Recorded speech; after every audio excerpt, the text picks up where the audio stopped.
Cette vidéo existe en grande partie grâce aux tipeurs. Ainsi, si vous aimez mon travail et souhaitez soutenir la chaîne, vous pouvez laisser un pourboire. Dans tous les cas, je vous souhaite un très bon épisode.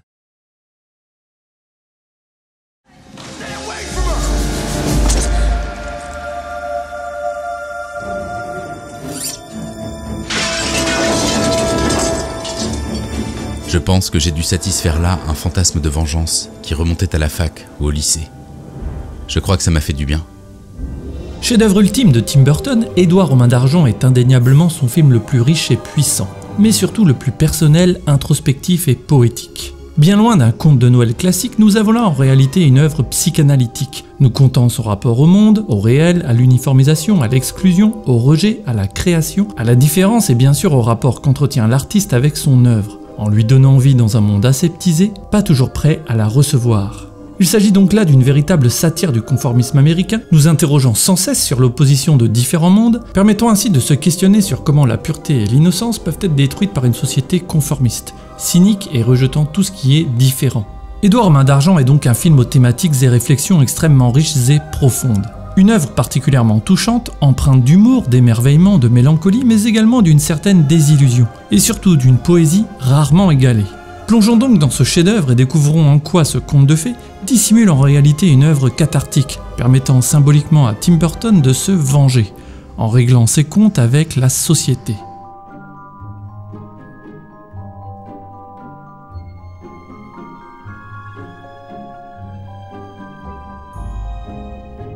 Édouard aux mains d'argent nous conte donc l'histoire d'Édouard, un être mi-homme mi-machine prenant vie des mains de son créateur. Une créature donc inachevée, isolée du monde et affublée de ciseaux en guise de main. Mais un jour débarque dans son univers une ménagère banlieusarde qui va le ramener dans une réalité qu'il ne connaît pas, et où s'appliquent de nombreuses règles. C'est alors deux mondes qui vont tenter de vivre ensemble.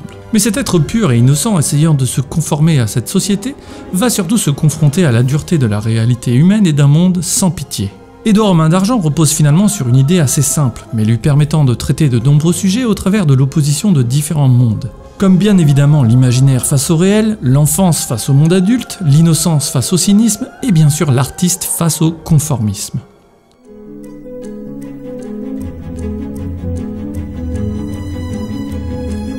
En sciences sociales, le conformisme correspond pour un individu au fait d'adopter les codes du groupe pour éviter toute conflictualité, et ainsi être accepté par la majorité. Ce conformisme a souvent, entre autres comme répercussion visible, de définir notre manière de consommer, nos goûts esthétiques, etc. Bref, notre manière de faire société. Or, se conformer ne signifie pas forcément adhérer aux goûts ou opinions du groupe, mais juste une manière de s'intégrer. Ainsi, même si le conformisme permet une certaine socialisation, vous comprenez de suite où se trouve le problème, puisque si une minorité décide au travers de la publicité par exemple, de notre manière de consommer, de nous habiller, etc., alors le plus grand nombre se conformera à ce mode de vie sans forcément y adhérer réellement, engendrant notamment pour beaucoup un mal-être intériorisé et entraînant surtout le fait de renforcer la norme, et ainsi rentrer dans un cercle vicieux où il sera quasi impossible pour une personne dite anticonformiste de s'intégrer. Et c'est là l'un des premiers points clés développés par Burton dans son film.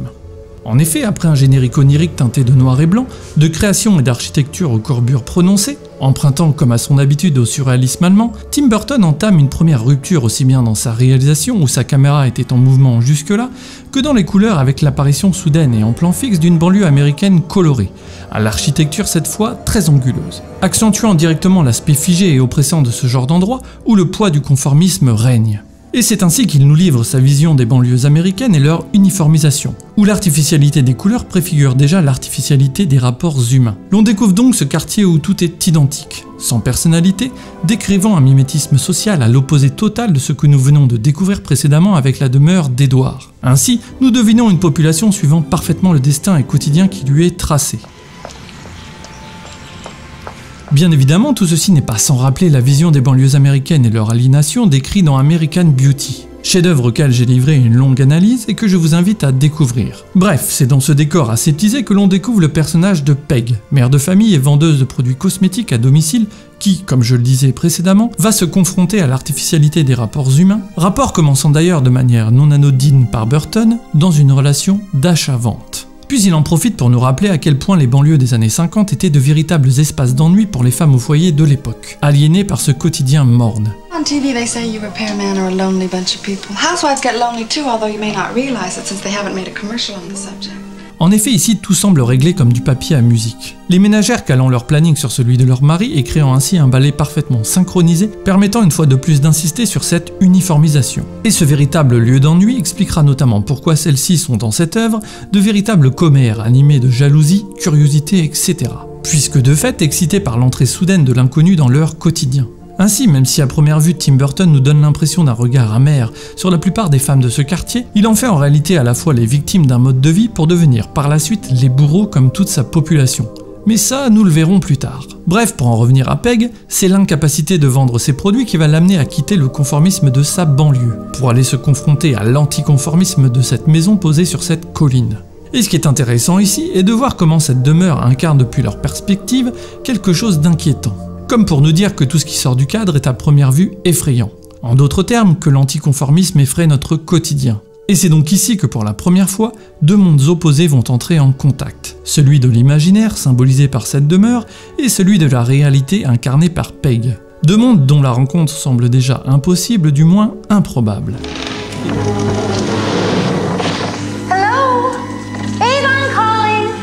Pourtant, c'est ainsi qu'elle va en réalité découvrir un univers onirique, magnifique, totalement à l'opposé de l'image qu'elle s'en faisait. Symbolisant que les apparences sont souvent trompeuses et que nous sommes tous victimes de nos propres a priori vis-à-vis de ce qui est différent, dû au conformisme dans lequel nous évoluons au quotidien. Et d'ailleurs, nous découvrons qu'à l'inverse, Edward, via ses posters, fantasme lui une réalité auquel il n'a pas accès, puisque n'ayant pas été aliéné par le conformisme sociétal. Comme pour nous dire que l'imaginaire est sans limite et s'inspire sans cesse du réel et non l'inverse. C'est d'ailleurs pourquoi il sera si heureux de découvrir enfin par la suite ce quartier et ses maisons. Bref, c'est ainsi que Peg va rencontrer Edward pour la première fois et découvrir malgré la peur un être doux et sensible. L'incarnation parfaite de l'enfance, de l'imaginaire, de l'artiste et donc de l'anticonformisme, qu'elle va ramener dans la réalité de sa banlieue. Donnant donc lieu au premier regard curieux face à l'irruption de l'inconnu et de l'imaginaire dans leur quotidien morne. Ainsi, pour en terminer avec le conformisme, qui pourrait faire l'objet de la vidéo en soi, il est intéressant de noter que la première chose que fait Peg lorsqu'elle ramène Edward chez elle est de lui donner les habits de son mari pour qu'il paraisse normal. Il est ici particulièrement intéressant de noter que malgré la bonne intention de Peg derrière ce geste, cela révèle en réalité à quel point celle-ci a intériorisé le concept même du conformisme. Au point que naturellement, elle va, tel un réflexe, effacer une partie de sa personnalité, de sa spécificité et de ce qu'il est vraiment. Comme si sa réalité voulait gommer l'imaginaire qu'il incarne. Idée que l'on retrouve tout au long du film à plusieurs reprises, et que je trouve particulièrement forte dans sa dénonciation non frontale de notre aliénation à nous plier à un cadre, à des règles esthétiques et sociales sans même forcément nous en rendre compte. Le principe même de l'aliénation en somme. Mais cette scène nous questionne également en changeant de perspective sur la relation enfant-parent dans une société uniformisée.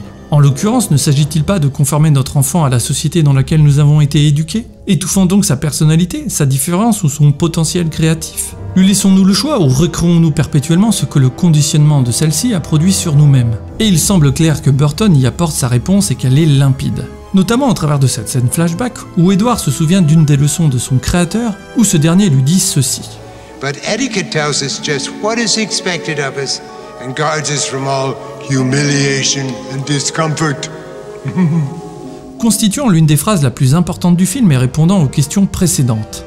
Ainsi, il faudrait, selon Burton, apprendre à ne pas être soi-même pour éviter d'être montré du doigt, et donc se conformer aux diktats social. Avant cependant d'ajouter au travers du créateur d'Edward sa préconisation. Yes, boring. Let us switch to some poetry. Exprimant clairement que s'ouvrir à l'art, à la création et donc à ce qui est différent est bien plus passionnant que d'apprendre à se conformer aux choses, et permet, comme nous allons le voir de suite, de garder notre imaginaire et surtout notre innocence dans un monde l'ayant, lui, totalement perdu.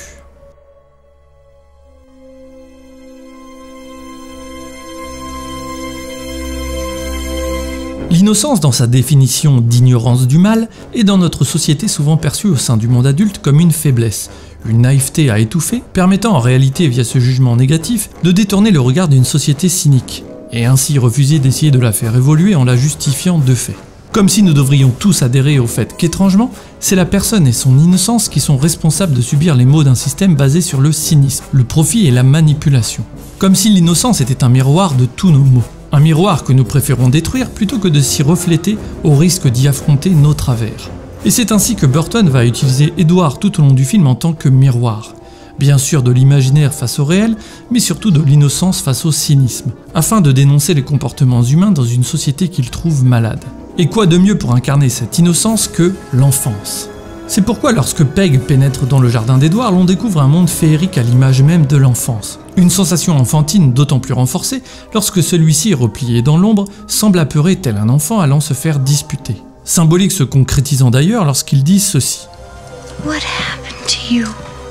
I'm not finished. Incarnant parfaitement cette période juvénile où nous sommes en pleine construction et vierge de toute chose. D'ailleurs, on voit bien qu'Edward, tel un enfant, utilise le mimétisme pour apprendre et s'intégrer dans une démarche totalement innocente. C'est donc naturellement que Peg, incarnation de la mère aimante, deviendra le parent attentionné tant attendu derrière la fenêtre, le ramenant chez elle afin de s'en occuper et de l'intégrer à toute sa famille. Famille composée au passage de Bill, le père, Kevin, le petit frère et la fameuse Kim, sœur dont Edward tombera totalement amoureux. Bref, c'est tel un enfant qu'Edward est tout excité de découvrir ce monde qu'il fantasmait tant, vierge de tout rapport avec cette société, cette réalité. Ne portant jamais aucun jugement sur les gens qu'il rencontrera, ce que eux, à l'inverse, feront perpétuellement. Power of Satan is in him, I can feel it.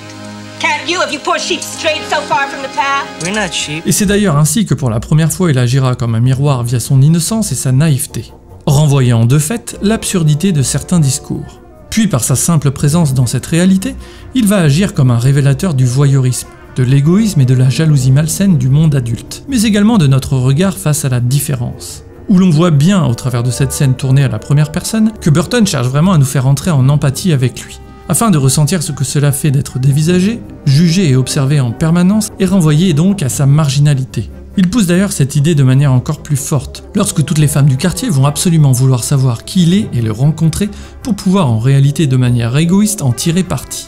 Et c'est en effet ce qu'il arrive, puisque jusque-là maladroit dans tous les faits et gestes du quotidien, on découvre par hasard qu'Edward est un véritable artiste, doté d'un potentiel créatif énorme. Ici, le message de Burton semble une nouvelle fois clair, même si la société peut parfois nous faire nous sentir inadaptés ou mal adaptés, Edward incarne parfaitement que nous avons tous quelque chose en nous de particulier, une particularité nous offrant notre singularité, et que ce qui peut être considéré comme un handicap social peut devenir une réelle force. Listen, don't you ever let anybody tell you you have a handicap. Il va ainsi une fois de plus agir comme un révélateur du comportement humain, qui découvrant son potentiel va égoïstement abuser de sa gentillesse à son profit. Alors bien sûr, ceci n'est peut-être pas grand-chose dans les faits, mais montre symboliquement que l'on ne s'intéresse à vous que lorsque nous avons la possibilité d'en retirer quelque chose. Et c'est d'ailleurs toujours dans le prolongement de cette pensée cynique que le père Bill va nous montrer au travers d'Edward une nouvelle facette du monde adulte, la recherche du profit. Well, I guess the bank's gonna be your next step, huh? The bank? Yeah, take out a loan, get yourself started. Essayant donc de lui inculquer qu'il ne faut pas faire les choses par pure bonté, mais dans le seul but de profit, à l'image de la société. Illustrant une fois de plus le réflexe cynique que nous adoptons dans un monde basé sur l'argent. C'est ainsi dans cette philosophie consumériste que tous ces gens vont exposer Edward à la télévision, le pousser à faire un crédit, cherchant toujours plus à diriger sa vie, et surtout à conformer celle-ci à notre système. Et quand on voit à quel point cette banque est un bâtiment austère, l'on comprend alors ce que représente cet univers aux yeux d'Edward, mais surtout à ceux de Burton, du moins à l'époque. Et que pour exister dans ce monde, il faut une réalité administrative, notre seule personnalité ne suffisant pas. Bref, alors que l'innocence d'Edward a failli être pervertie par l'argent, c'est maintenant face à la sexualité qu'elle doit faire face. En effet, alors qu'ayant un début de notoriété dû à son art, l'une des voisines particulièrement manipulatrice et nymphomane essaie de profiter de lui. Mais Edward, comme incarnation de la pureté innocente et enfantine, est totalement asexué. Ce que nous comprenons d'autant plus lorsque, n'ayant rien compris, il justifiera son retard au restaurant ainsi. And then she showed me the back room where she took all of her clothes off. Puis c'est cette fois en découvrant l'amour au travers de Kim qu'Edward va à nouveau faire face au cynisme humain. Lorsque Jim, le petit ami de Kim, connaissant l'habileté d'Edward avec ses ciseaux, veut l'utiliser pour cambrioler ses propres parents.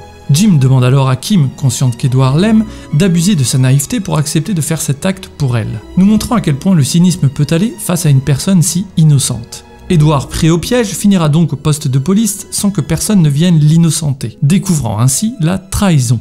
Et la société, au travers du médecin de la police, tentera d'expliquer cet acte en posant un diagnostic sur Edward. The years spent in isolation have not equipped him with the tools necessary to judge right from wrong. Or, en réalité, ce n'est pas qu'il ne distingue pas le bien du mal, c'est qu'Edward, comme incarnation de l'enfance, de l'innocence et de la pureté, n'en a tout simplement pas conscience. D'ailleurs, ce qui l'a conduit en prison est justement le cynisme des gens s'étant servi de lui. Edward n'est encore qu'un vecteur nous disant que la société, elle, est en prise avec le bien et le mal, alors que pour lui ce concept n'existe même pas. Burton tente donc de nous rappeler que nous sommes tous purs au départ, mais que la société transforme les choses, les impacte et pervertit tout par des rapports de domination, de profit, etc. Bref, une réalité à laquelle Burton ne semble pas réussir à faire face, nous criant de toutes ses forces au travers du médecin son rapport au monde. Furthermore, his work, the garden sculptures, hairstyles, and so forth, indicate that he's a highly imaginative character. It seems clear that his awareness of what we call reality is... Puisque pour Burton, l'essence même d'un artiste semble être d'essayer de s'évader d'une réalité trop dure, qu'il ne saisit pas. En la sublimant par exemple, ou tout simplement en nous offrant des œuvres reflétant selon son propre prisme un regard particulier d'une réalité déformée. Il s'agit donc là d'une des phrases les plus importantes et personnelles du film, confrontant l'imaginaire face au réel et donc l'artiste face au système. Bref, c'est suite à cette affaire qu'Edward va être lâché, abandonné de tous et spécialement de ceux s'étant servis de lui. Un regard empreint toujours d'une grande froideur que pose Burton sur notre société, et sur la capacité d'exclure quelqu'un dont on ne pourra plus tirer profit. Il est également assez drôle de remarquer que la plupart des personnages entourant Edward n'ont absolument aucune morale, alors que c'est exactement ce qu'ils lui reprochent comme inversion accusatoire pour éviter une fois de plus de se regarder en face. Procédé consistant à imputer la cause finale d'un délit, non pas au coupable, mais à sa victime. He practically raped Joyce, you know, threatening her with those knives of his. It's a miracle she escaped. I know. They've got that teenage daughter in the house. Oh, those poor things. After what happened to me. Can you imagine? Heureusement, Burton ne tombe pas dans un cynisme absolu, et ce sera l'innocence d'Edward qui entraînera le plus beau des sentiments. Quand Kim, venant s'excuser au sujet du cambriolage, lui demandera pourquoi il a accepté. C'est ainsi en découvrant qu'il a effectué ce geste uniquement par amour, sans aucune recherche de profit ou de manipulation, à l'opposé des autres protagonistes, qu'elle commencera à tomber amoureuse de son innocence et de sa pureté. Une pureté qui, malheureusement, va commencer à être contaminée par la société. Burton fait donc ici un pas de plus dans son rapport au monde, où Edward n'est plus qu'un simple miroir reflétant nos maux, mais devient victime d'une société immorale le contaminant et créant en lui pour la première fois la naissance de sentiments négatifs. Notamment lorsque Jim, refaisant surface, entraînera chez Edward un comportement colérique et destructeur que l'on pourrait associer à une certaine forme d'adolescence, mais qui en réalité est surtout dû à la naissance de ressentiments. Ainsi, l'innocence d'Edward commence donc à son dépens à se noircir, le poussant à se réfugier dans son art pour retrouver via la symbolique de la création et de la neige cette pureté. Et nous offrant par la même occasion la scène la plus poétique du film où, sans le vouloir ni le savoir, Edward offre à Kim un bonheur absolu, la faisant définitivement tomber amoureuse de lui. Allégorie de ce que peut procurer l'œuvre d'un artiste sur le monde extérieur sans même le savoir. Mais la désillusion de Burton sur notre société semble trop forte, car c'est une fois de plus le monde extérieur et la réalité qui viennent gâcher ce moment précieux. Et en réalité, ici Jim pourrait plutôt se poser la question à lui-même, puisqu'en effet l'on s'en prend bien souvent aux gens différents de nous pour leur reprocher ce que l'on ne veut surtout pas se reprocher à soi-même. C'est d'ailleurs pourquoi, quand vous ne rentrez pas dans le moule, vous allez énerver du monde. Ils vont vous juger ne comprenant pas pourquoi vous n'agissez pas comme eux, puisque ceci a pour potentielle incidence de devoir les faire se remettre en question sur leur propre vie. Or, le déni est parfois si grand qu'il vaut mieux faire payer à autrui les questions que l'on refuse de se poser à soi-même. Et c'est ce qu'Edward va devoir subir jusqu'à la fin du film. Mais c'est excédé par tout ceci qu'il redevient lui-même et arrête cette mascarade, arrête de se conformer aux autres pour être accepté, puisque de toute façon cela ne marche pas. Il rentre ainsi en révolte contre tous ces gens qui ont abusé de lui de manière amorale pour leurs bénéfices propres. Malheureusement, l'on comprend alors que finalement, toutes ces personnes sont arrivées à faire entrer un sentiment de vengeance dans cet être si innocent. Un sentiment dont il ignorait jusqu'alors l'existence. Burton nous renvoie une fois de plus comme message que le mal pollue tout, mais surtout que la société et le monde adulte détruisent l'innocence sans jamais se remettre en question. Ce que l'on comprend d'autant plus quand tous ces gens sont choqués de ces actes, aveuglés par leur propre comportement néfaste, ne se remettant jamais en question, niant la réalité. Ils ont intégré qu'il est normal d'agir de la sorte, puisque la société, telle qu'elle est construite, basée sur la jalousie, la compétition et la manipulation, pousse à être comme ça. C'est donc malheureusement, comme dit plus tôt, à celui qui est innocent à qui l'on reproche d'être trop naïf, et non au cynique, menteur et manipulateur sous prétexte que le monde est comme ça. Ainsi l'on se résout à leur donner raison, plutôt que de protéger ceux possédant encore un peu de naïveté et d'innocence. D'ailleurs, Peg, malgré sa bienveillance, sera l'incarnation de l'intériorisation de cette idée quand elle nous dit « You know, when I brought Edward down here to live with us, I really didn't think things through. And now I think that maybe it might be best if he goes back up there. » Préférant donc baisser les bras, abdiquer plutôt que de combattre pour un monde meilleur. C'est donc la minorité innocente qui doit payer au nom de la majorité perverse. C'est en tout cas ce que Burton nous renvoie frontalement. Et pour bien insister sur le fait que c'est l'humain qui produit ce genre de comportement, Burton nous montre qu'Edward ne trouvera du réconfort dans sa fuite qu'auprès d'un animal, puisque ceux-ci, contrairement à nous, n'ont pas de jugements sociaux. Ce qui en préambule change absolument tout dans les rapports. C'est donc grâce à cette rencontre qu'il calme sa colère et pourra retrouver Kim pour partager avec elle l'un des moments les plus émouvants du film, cet amour impossible. Mais telle une fatalité de notre société, Edward se retrouvera toujours plus contaminé par ce qu'il rejette, quand il se découvrira contraint de frapper Jim. Une fois de plus, voyant la corruption du cœur d'Edward, de son innocence, Kim préfère également renoncer à son amour et le renvoyer d'où il vient.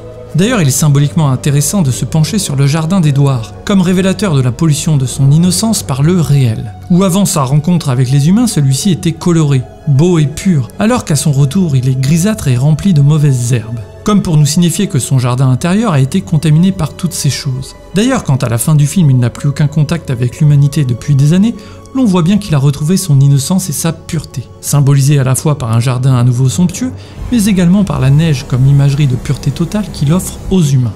Ainsi, pour Burton, l'artiste incompris doit parfois retourner dans sa caverne pour se protéger de la réalité, même si son rôle est justement de renvoyer au monde cette image du réel, une image qui peut être dure, trop dure à supporter.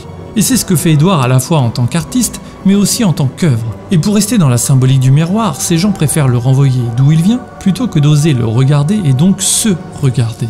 L'artiste devient donc ici le martyr de ses propres créations. C'est ainsi qu'Edward doit se résigner à vivre à tout jamais seul dans sa demeure. Loin du monde, comme un constat amer fait par Burton, sur l'incapacité de notre société d'accepter la différence, l'imaginaire, la beauté et l'innocence sans la salir ou s'en prendre à elle. Et c'est notamment en cela que l'on peut dire que Burton règle ses comptes au travers de ce film avec la société, nous offrant le regard qu'il porte sur elle en utilisant ce film comme une véritable psychanalyse. Une vengeance qui, nous allons le voir, va être poussée à son paroxysme.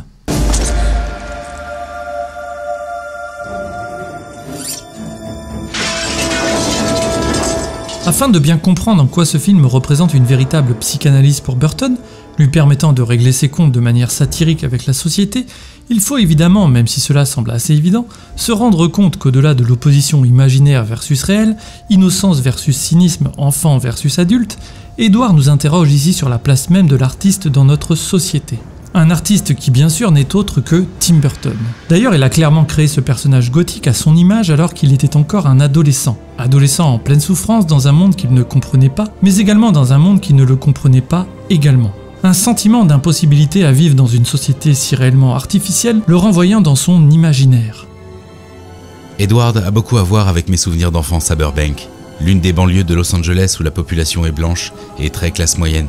Pendant toute mon enfance, je me suis senti bizarre. Il y avait quelque chose d'étrange qui planait dans cette ville.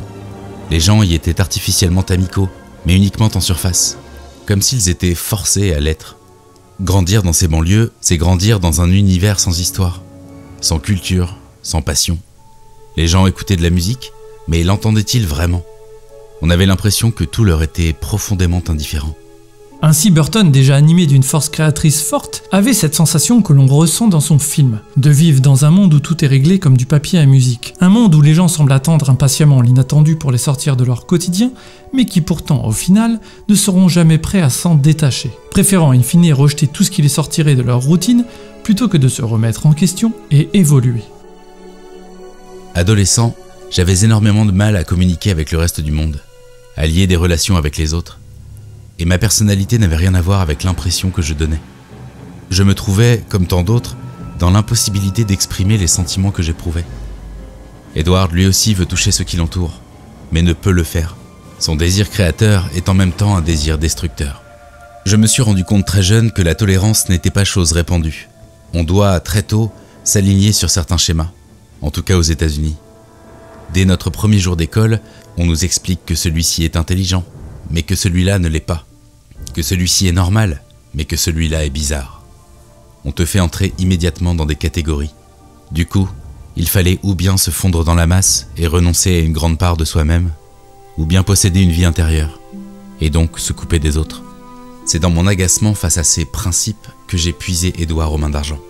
Il est ainsi clair au travers des mots de Burton que tout le message du film repose quasi entièrement sur comment on enlève l'innocence et la force créative de nos enfants pour les faire entrer dans un moule dont le monde cynique du profit ou l'imaginaire n'existe plus, mais aussi sur l'impossibilité pour un être marginal de s'intégrer à notre système. Et c'est le regard très amer qu'il porte sur notre société. Une société qui pourtant, dans sa contradiction, a besoin d'artistes pour la faire rêver et sortir de son quotidien, mais qui, si elle rencontre l'être marginal caché derrière, le rejettera et lui fera sans cesse ressentir sa différence. Et c'est en ça que l'image de fin d'Édouard aux mains d'argent est à la fois extrêmement poétique et totalement terrible, puisqu'elle nous montre le résultat d'un artiste rejeté, poussé à vivre reclus par l'ensemble de cette société, mais une société qui finalement a besoin de son art pour continuer à rêver et échapper ainsi à une réalité parfois trop dure.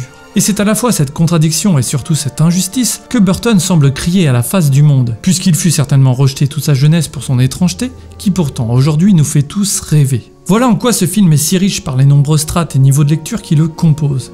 Puisque Burton s'interroge également sur ce que c'est d'être créateur, comme un dieu donnant vie à son univers, comme un père donnant vie à ses œuvres, les abandonnant tels des enfants devant grandir dans un monde qu'ils ne maîtrisent pas. Ainsi, même si bien sûr cela nous saute aux yeux que Burton se représente au travers d'Édouard, si nous recontextualisons ceci dans notre réalité, il est également Vincent Price, le créateur d'Édouard. Et c'est en ça que le film est ainsi une allégorie de l'ensemble du travail que Burton nous livre à nous, spectateurs qui symbolisons cette réalité.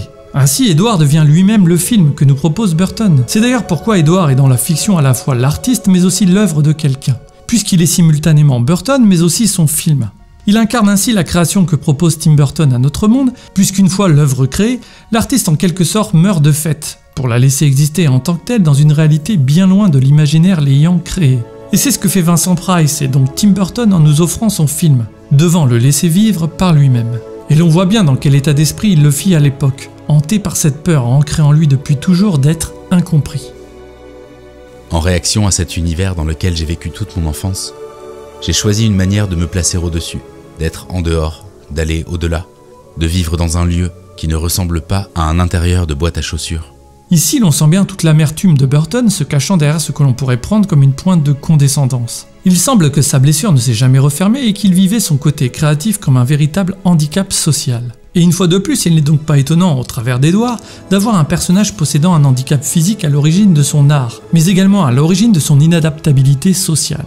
Comme si Burton, avant tout dessinateur, exprimait que ses mains à l'origine de son génie étaient également son principal handicap social, puisque le faisant devenir artiste. Un artiste qui, nous le voyons bien dans Édouard aux mains d'argent, est parfaitement inadapté et maladroit dans toutes les choses du quotidien. Toutes ces choses nécessaires pour rentrer dans une certaine norme et se faire accepter. Le destin d'un artiste qui, pour rester lui-même, sera rejeté par la société et n'aura d'autre choix que de retourner vivre pour l'éternité dans sa solitude, loin de tout. Un message ultra pessimiste de Burton donc, exprimant que pour garder son innocence, sa créativité et sa pureté, il n'y a pas de choix. Il faut vivre en dehors de la société. Une désillusion extrêmement forte qu'il nous livre, sans oublier de s'octroyer de manière cathartique une ultime vengeance, pour régler symboliquement ses comptes avec ce système au travers du personnage de Jim. Je pense que j'ai dû satisfaire là un fantasme de vengeance qui remontait à la fac ou au lycée. Je crois que ça m'a fait du bien. Ces types me laissaient pantois. Je songeais. Et ce sont ces types-là qui ont toutes les filles. Et ce sont ces gars-là qui nous représentent. Alors que ce sont de vrais psychopathes.